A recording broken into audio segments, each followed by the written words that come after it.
സകലേശ്വരണം.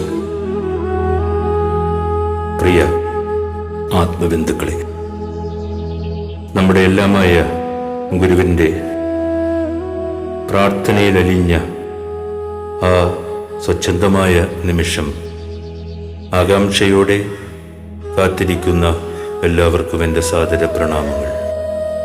ഗുരുവിൻ്റെ ഛായാചിത്രം ഇന്നിവിടെ പ്രതിഷ്ഠിക്കുകയാണ്. ഗുരു തപം ചെയ്ത ഈ ഇടം, ഇത് പ്രകൃതിയിലെ സ്വർഗമാണ്. ഇവിടെ ഗുരുവാസനസ്ഥനായിരുന്ന കാലഘട്ടത്തെ എന്നെന്നും ഓർമ്മിക്കപ്പെടുന്ന രീതിയിൽ ഇവിടെ കടന്നുവരുന്ന ആളുകളുടെ പദസഞ്ചലനങ്ങൾക്ക് ഗുരുവിൻ്റെ കാരുണ്യവുമായി ചേർത്ത് വെക്കുവാനുള്ള ഏറ്റവും അസുലഭമായ അവസരം. അതാണിന്നിവിടെ നടക്കുവാൻ പോകുന്ന ഈ മഹനീയമായ കർമ്മം. അതിൽ പങ്കെടുക്കുവാൻ ഭാഗ്യം ലഭിച്ച നമ്മളെല്ലാവരും ഈ ലോകത്തിലെ ഭാഗ്യവാന്മാരിൽ ഭാഗ്യവാന്മാരാണ്. ഗുരുവിൻ്റെ മുഖം സദാ കാണുവാൻ കഴിയുക എന്ന് പറയുന്നത് സ്വജീവിതത്തിലെ ഏറ്റവും വലിയ ധന്യതയാണ്. അത് ശാന്തിയുടെ അപാരതയാണ്. മനുഷ്യ സ്നേഹത്തിൻ്റെ വിശുദ്ധിയുടെ ഉദാത്തമായ ജീവിത മാതൃകയാണ്. അത് അനവരതം ചരിത്രാതീതകാലം വരെ എല്ലാവർക്കും ഒരുപോലെ ഉതകിക്കെട്ടുവാൻ കഴിയട്ടെ എന്ന് ആഗ്രഹിക്കുന്നു, പ്രാർത്ഥിക്കുന്നു. അഭിവന്ദ്യ ശിഷ്യപൂജ്യതയുടെ സാന്നിധ്യം ഇവിടെ കരഗതമാവുകയാണ്. അന്നം ബ്രഹ്മമാണ്, അന്നദാനം മഹാദാനമാണ്. അത് വെറും ഭക്ഷണമല്ല, പ്രാണശക്തിയാണ്, ജീവകാരുണ്യമാണ്. അന്നം ഹി പ്രണീത പ്രാണഹ. അന്നമാണ് ജീവികളുടെ പ്രാണശക്തി. അത് ആഹാരം പങ്കിടലല്ല, ദൈവീക സ്നേഹത്തിൻ്റെ പുണ്യ പ്രവാഹമാണ്. ഹൃദയത്തിൽ നിന്നാണ് കരുണയും സഹാനുഭൂതിയും ഒഴുകി വരുന്നത്. നിന്നയിടത്ത് തനിക്ക് കഴിക്കുവാൻ വെച്ചിരുന്ന ആഹാരം ഒരാൾക്കെടുത്തു കൊടുത്തു. അയാൾ ആശ്രമത്തിന് അഭിമതനായിരുന്നില്ല. അധികാരികൾ ശകാരിച്ചു. അന്ന് രാത്രിയിൽ കരഞ്ഞുകൊണ്ട് പ്രാർത്ഥിച്ചു, ദൈവമേ, എനിക്ക് ഇരിക്കാനൊരിടവും കഴിക്കാനൊരു കപ്പകഷ്ണവും ഉണ്ടായിരുന്നെങ്കിൽ. തനിക്ക് സുഖമായി ജീവിക്കാനല്ല, തനിക്ക് സമൃദ്ധിയായി കഴിക്കാനല്ല, തന്നെ തേടി വരുന്നവരുടെ വിശപ്പടക്കാൻ വേണ്ടി മാത്രം അവർക്കൊന്ന് നടു നിവർത്തി കിടക്കാൻ. ഗുരു കഴിഞ്ഞ ഇടം കാട്ടുപുല്ലുകൾക്കിടയിൽ പാറമുനകളുടെ തുമ്പിൽ കെട്ടിപ്പൊക്കിയ ത്യാഗത്തിൻ്റെ ഗോപുരം. ഈ മുറിയിൽ ഗുരുവിൻ്റെ കാരുണ്യമണം തുളുമ്പുന്ന ശ്വാസം നിൽക്കുന്നു. ഈ ഭിത്തിയിൽ ഓർമ്മകൾ അയവിറക്കുന്നു. ഇവിടെ ആ ഹൃദയമിരിപ്പുണ്ട്. ഇവിടെ ആ നേർത്ത ശബ്ദമുണ്ട്. ചന്ദനത്തെ പോലും അതിശയിപ്പിക്കുന്ന ആ ഗന്ധമുണ്ട്. ആ നിശ്വാസത്തിൻ്റെ ശാന്തിയും നിറസാന്നിധ്യവും ദിവ്യമായ ശീതളിമയും പൗർണമിയും. ഗുരു വിശ്രമിച്ച ഇടമാ തപസ്സിൻ്റെ അന്വേഷണത്തിൻ്റെ സാക്ഷിയാണ്. അത് അനുഗ്രഹത്തിൻ്റെ ലയമാണ്. ആ പ്രാണശക്തി ഈ മുറിയിൽ ഇപ്പോഴും എപ്പോഴും സ്പന്ദിക്കുന്നു. ധ്യാനം ചെയ്യുന്നവർ മൗനമേഘങ്ങൾ കടന്ന് അപാരതയിലെത്തിച്ചേരുന്നു. ഗുരു താമസിച്ച ഇടം ഭൗതികമായ ഇടമല്ല, ശാന്തതയുടെ പുണ്യപ്രകാശമാണ്. ദിവ്യതയുടെ സാന്നിധ്യം നിറഞ്ഞ ആലയമാണ്. ഗുരുവിന് ഇവിടെ നിന്ന് പോകാനാവില്ല. മാറിയത് രൂപം മാത്രം. ശബ്ദങ്ങൾ മൗനമായി, സമയം പ്രാർത്ഥനയായി. ഈ ചുമരുകളിൽ തപസ്സിൻ്റെ പ്രതിധ്വനിയുണ്ട്. ഓരോ കണത്തിലും അനുഗ്രഹത്തിൻ്റെ സ്പന്ദനമുണ്ട്. ഗുരു ഇവിടെയുണ്ട്, പ്രകാശമായി, പ്രചോദനമായി, നിശബ്ദമായി, അനുഗ്രഹമായി. ഗുരുവിൻ്റെ ചിരികളിൽ ആത്മാവുകൾ തീരങ്ങൾ തേടി. അത് ദിവ്യതയുടെ വാതായനങ്ങൾ തുറന്നു.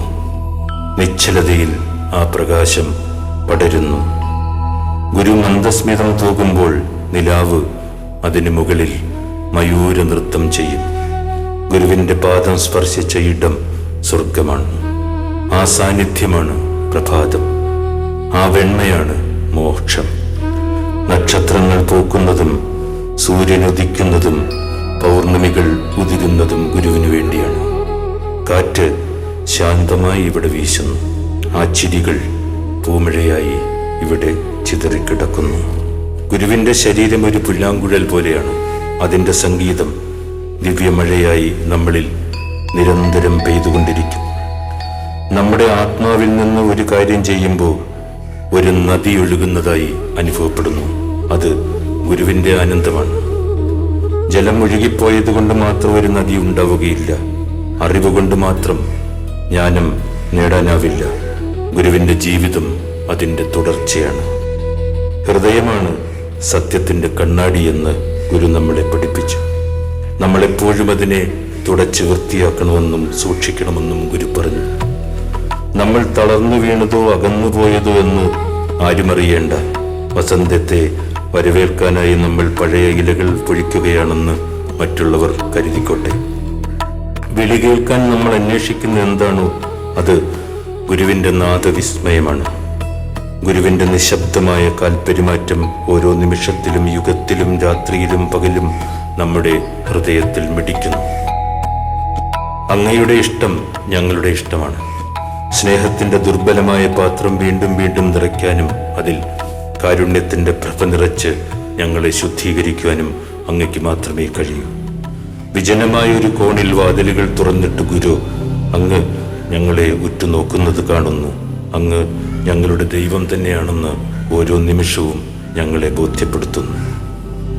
എൻ്റെ ഗുരുവേ, അങ്ങെങ്ങനെയാണ് ഞങ്ങളെ കേൾക്കുന്നതെന്നറിയാം. അത് മൗനം കൊണ്ടാണ്. ഒരു നിമിഷം അങ്ങയുടെ അരികിലിരിക്കുവാൻ അനുമതി ചോദിക്കുന്നു. അത് ഞങ്ങളുടെ രക്തനാഡികളിലൂടെ ഒഴുകുന്ന ജീവധാരയാണ്. അങ്ങയുടെ കാരുണ്യത്തിന്റെ താളത്തിൽ അത് ലോകം മുഴുവൻ നൃത്തം ചെയ്യുന്നു. ബോധത്തിന്റെയും സ്വാതന്ത്ര്യത്തിന്റെയും പ്രാർത്ഥനയാൽ ഞങ്ങൾ അങ്ങിൽ നിറയുകയാണ്. ഛായാചിത്രം ഒരു നിഴലല്ല, അത് ദിവ്യതയുടെ പ്രതിബിംബമാണ്. അതിൽ ശാന്തതയുടെ ശബ്ദം കേൾക്കാം. ആ തിളക്കത്തിൽ ദയയുടെ ദിവ്യരൂപം കാണാം. ഗുരുവിന്റെ മുഖമാണത്. അതിൽ പ്രഭയുണ്ട്. ഇവിടെ പ്രതിഫലിക്കുന്നത് രൂപമല്ല, ആത്മാവിന്റെ വെണ്മയാണ്. ഗുരുവിന്റെ ഛായ പോലും വെണ്മ പകരുന്നു ദിവ്യതയുടെ പ്രതിബിംബമായി. ഗുരുവിന്റെ മുഖത്ത് കാണുന്ന ശാന്തത മനസ്സിനെ മൗനതീർത്ഥമാക്കുന്ന തിളക്കമാണ്. ആ കണ്ണുകളിൽ കാണുന്ന കാരുണ്യത്തിന്റെ ആകാശം നമ്മളെ വല്ലാതെ സ്പർശിക്കുന്നു. ഒരു വാക്കുപോലുമില്ലാതെ ആ മുഖം ജ്ഞാനത്തിന്റെ ആഴം പറഞ്ഞു തരുന്നു. മുഖമല്ല, ആത്മാവാണ് പ്രകാശിക്കുന്നത്. ആ ചിത്രമൊന്ന് കണ്ടാൽ പോലും ഒരാൾക്ക് ആത്മബോധവും ആത്മവിശ്വാസവും ആത്മശാന്തിയും ലഭിക്കും.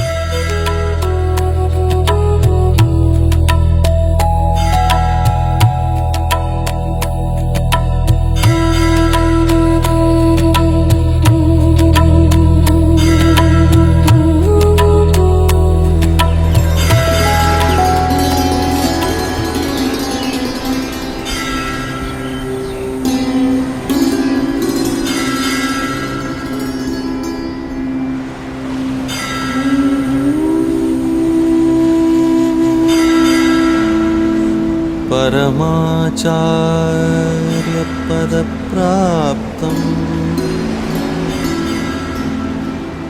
परमात्मस्वरूपकम्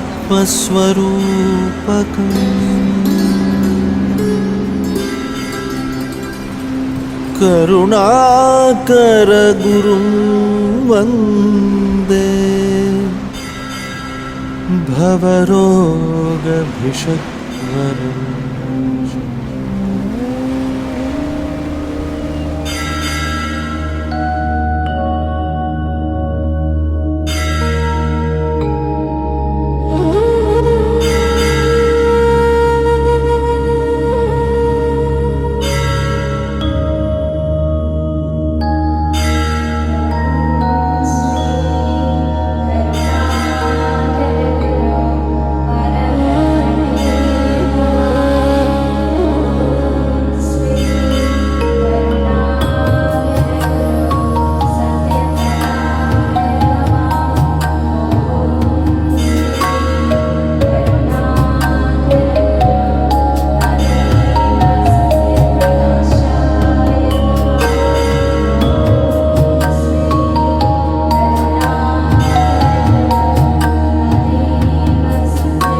വാക്കുകൾക്കപ്പുറത്തുള്ള നിശബ്ദത ഇടിമുഴക്കങ്ങൾ തീർക്കും.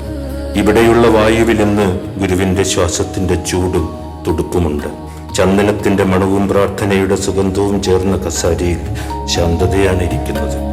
ഈ മുറിയുടെ ഉള്ളിൽ ആശ്വാസത്തിന്റെ താപജ്വലനമുണ്ട്.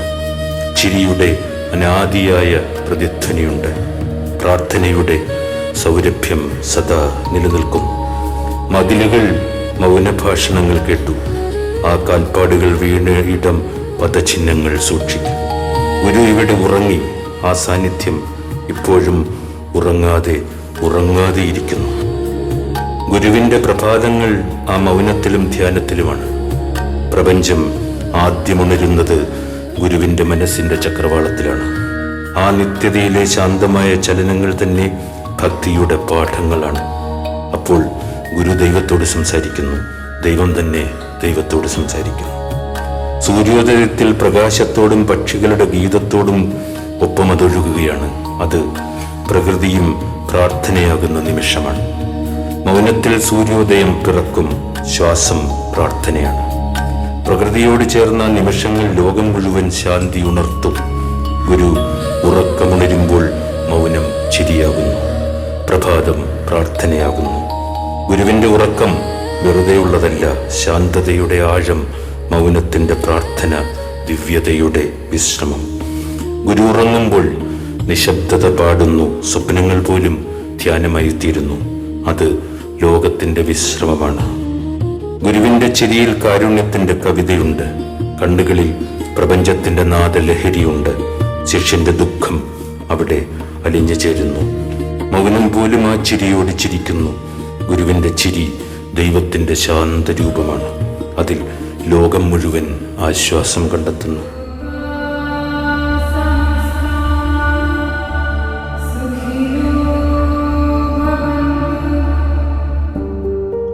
പ്രകാശമായി, പ്രചോദനമായി, പ്രാണവായുവായി ഗുരു കഴിക്കുന്ന ആഹാരം അത് വെറും ഭക്ഷണമല്ല, ആത്മീയ ധന്യതയാണ്.